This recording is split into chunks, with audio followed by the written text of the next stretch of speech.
finally time to actually watch the trailer. Let's take a look, shall we? Do you guys want to take a look at the trailer? Let's see what we've got going on here. Right, here we go. Time for Teapot in-depth analysis of the trailer. Yes, let's examine this and see how this one goes. Let's go big and analyze. Let's have a look. Right, here we go, boys. Let's do it.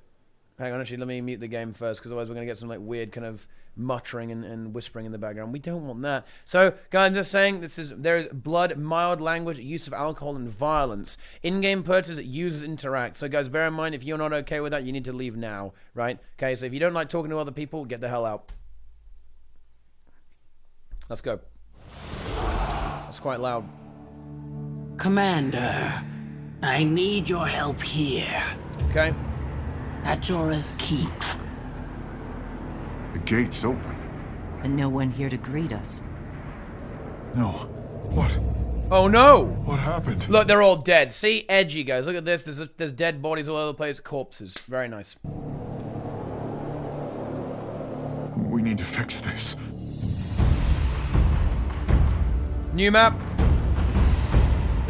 See, they're really cashing in on that Guild Wars 1 meme, guys, okay? Guild Wars 1, this is another Guild Wars 1 map. Same with Grothmar, right? Cash in on that nostalgia, boys. Easy.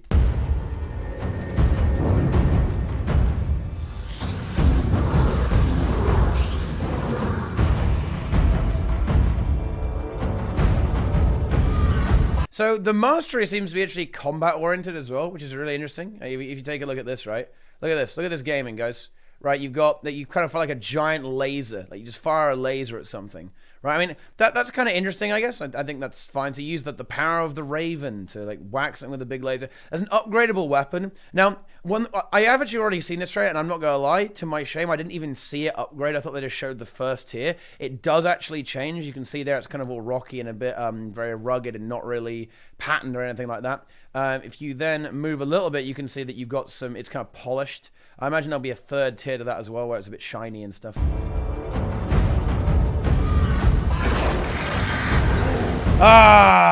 And you know, this is cool. This is very cool. Look at this. This is, I imagine it will actually be a single enemy. It's not actually going to be a dual boss, right? What this is going to be, it's going to be a single NPC, right? But its model is going to be two NPCs, so it will slam at the front, slam at the back. That's actually, I think that's a good way of kind of fighting two bosses at once. I wonder how far they'll be able to separate. It's a really curious one, but yeah, we've got 3 new bosses, right? Here. So you've got this guy, this boy, you know, like the dog, and I love I really like the vibes I'm getting here. You know, this actually looks a lot like some of the New World concept art. Incidentally, actually, like it's very you know, it's a bit tribal. It's a bit you know, spirit. You know, it's very Norn. I think it's very Norn. This sort of thing here. Actually, very cool. I know, dude. This is so cool. Look. I love this. I love the design of this guy. Look at this guy. Check him out, guys. Check him out. Look. Can you see the son of Svanir? He's like. Can you see him like hang on to a little icicle with his hand here? This is so cool. This is a good meme right here. This is a good meme. Like he's like swinging around on the. He's swinging around all over the place, like on an icicle, attached to this guy. Throwing out some icicles too. That's nice. Yeah, that's good. They'll betray you. That voice. Oh. The one in the back of my head. You hear it too, don't you?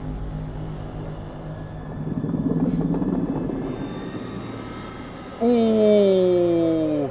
Look at him go. You can't trust them.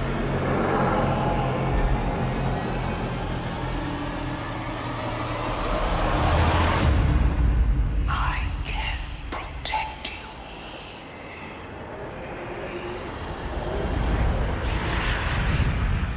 Yes, it's good. Now, the interesting thing there is that you know what? Like, okay, am I reading too much into this? But this feels like some really it feels like some really on the nose political commentary. Actually, I don't know. I mean, it is something that. The reason I say that is that it is something that, you know, ArenaNet do like to kind of send a message sometimes, I think. And I genuinely feel like the idea of Jormag in this entire saga is that it's like this, it kind of, it's like this, it saves you from your existential dread, right? And that's quite the topic right now, shall we say. Yeah, it's a really interesting one. Like this, the way Jormag seems to get you, right, is that whatever you're afraid of, right, it will offer you sanctuary from, right? We saw this in the Icebrood Saga trailer. Like, you know, if you're worried about your kids dying or your family dying or your people dying or going through struggles, it will offer you that, right? It will offer you a solution to your problems. See, that is interesting, right? That is very, very interesting, right? That's a good way. It's kind of like read the small print, right? It's like you know, make your wishes, right? But you got to read the small print, and then it kind of corrupts you and gets you. So it's actually a really I think this is a really well written kind of meme going on there, right? Yeah, it's very, very good stuff actually. Yeah, I do like that. I do like it a lot. Now I wonder what, I mean, there's some really cool stuff going on here. Like this looks like open world. Like there's a lot of stuff hitting it here. There's a lot of projectiles flying around. I feel like this is actually going to be an open world boss, some kind of event where you have to stop this guy moving around. Obviously the strike mission has now evolved a little bit. Bear in mind, this is a different one. This is three new bosses, right? This is going to be it's the same construct. They've reused the model, but they've modified it with this Son of Svanir. This is the upscaled version of the previous one we fought. It's the Icebrood construct, but it's got a little guy on it as well, right? We have this really cool dog type creature with these bone talismans on it, and really cool and dark and edgy. I really like this guy. Looks sick, actually. Really, really nice. I think this could be a really atmospheric fight. Really looking forward to this one in particular, actually. And then was the other one? The other one, yeah, with these two Kodan, these corrupted Kodan. I think there's some potential for this to look like a proper spectacle, actually, like a really interesting way that you can engage these two Kodan, actually. Like, this is going to be the first take of fighting two bosses at the same time. You'll notice that they do actually have different weapons here as well. This is a really cool thing design-wise. And this is what I really do want to point out about this sort of thing, guys, is that notice how they're able to produce this kind of encounter, right, very easily and much faster than when it was a raid, right? Because they're reusing story assets, right? Okay, it's going to be played by everyone so they can justify the resources, okay, right? And they've got a hell of a lot of people working on it because it's effectively story content. Like I said, people through the door, man. People through that door. Now, a really big thing here, and I really wish ArenaNet was more transparent about this stuff. Is there going to be a challenge mode? Can you imagine how hype it would be, right?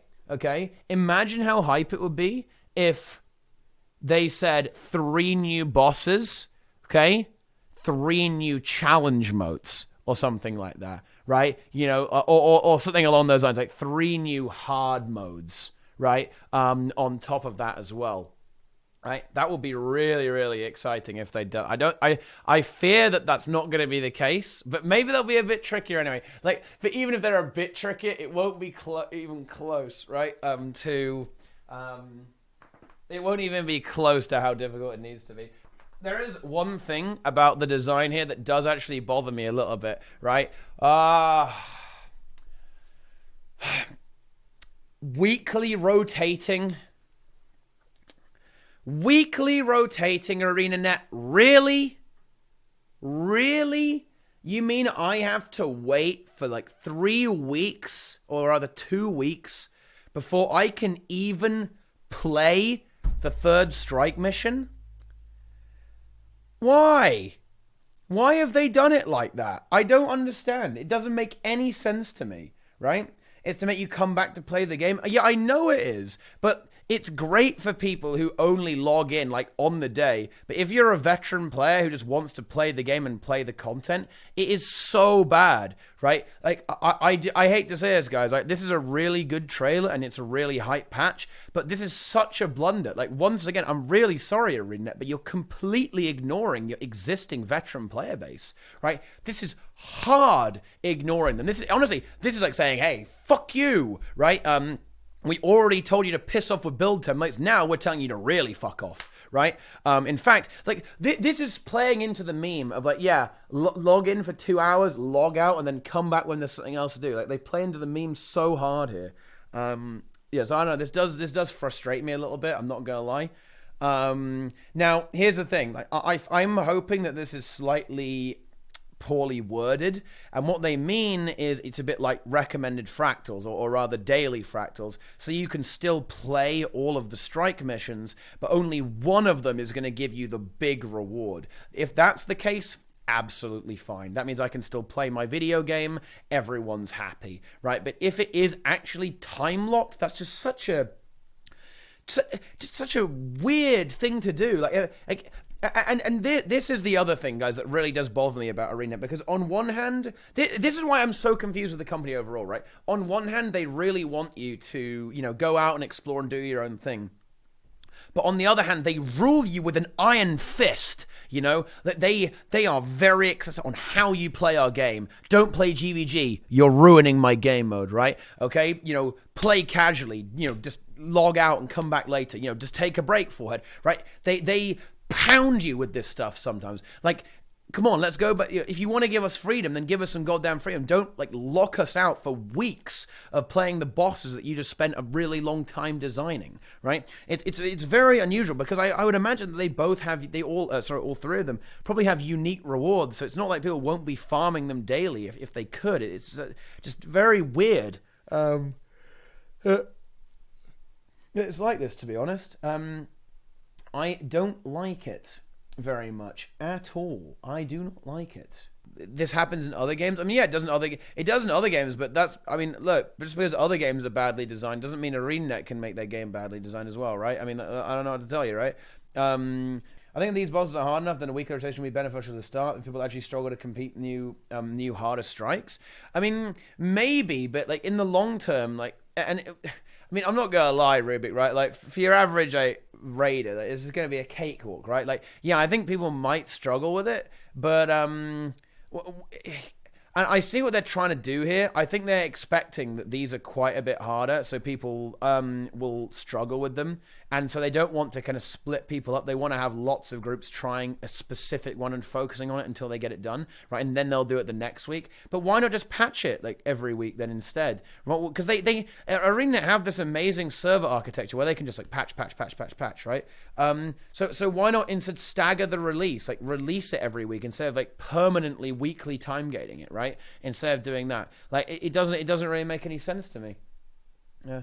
I consider myself a casual veteran. I've been a casual PvE player since the beginning. I'm fed up and bored of ArenaNet telling people what they should be playing and enjoying. It's the total opposite of the original ethos of the game. Yeah, I'd be kind of inclined to agree with that, yeah. This sort of thing is just it's very anti-ArenaNet, right? But the thing is, they have to, because a lot of casual players do want to be kind of guided, right, to a certain extent. Look at retail WoW. Look at retail WoW compared to classic WoW. The game holds your hand every step of the way in retail. In classic, less so. Let's put it like that. 100% betting on this now. You can have 10 random classes in this group, no heals, no boons, and you can finish the bosses easily. I'm not so sure, actually. I think Rubik's right here, actually. I think these are actually calibrated quite a bit harder. This is what they did say. And I think they're expecting people to have difficulty. Now, you got to bear in mind, most people are going to have difficulty with anything harder than the current strike missions. If they even make it a bit harder, it's really going to trip people up and they're going to be in a lot of trouble. So I think, I'm not saying it's going to be super, super difficult, but it's going to be hard. Sorry, guys. I think there's going to be considerably more damage output, maybe more healing requirement, more mechanics, break bars, stuff like that. I think you're going to see it's going to be considerably harder. The one thing that will really mess people up is break bars 100%. The community doesn't understand break bars very well. Kind of makes sense too, as Drakkar and Jormag looks finer in the Nornbear form. Is that these enemies don't show any of that frost in them, but it could be related to some corrupted spirit influence of some Jormag and company, newfound powers from Balthazar, Morty, Zayton, and Kralki. Kralki, oh my god. Yeah, we need to start.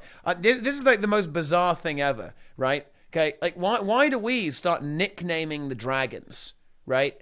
We give them like cutesy nicknames. You don't do that with your mortal enemies that want to destroy you. But all the characters in the game do this as well. I mean, what the hell is wrong with these people? Like, I don't know what's going on, man.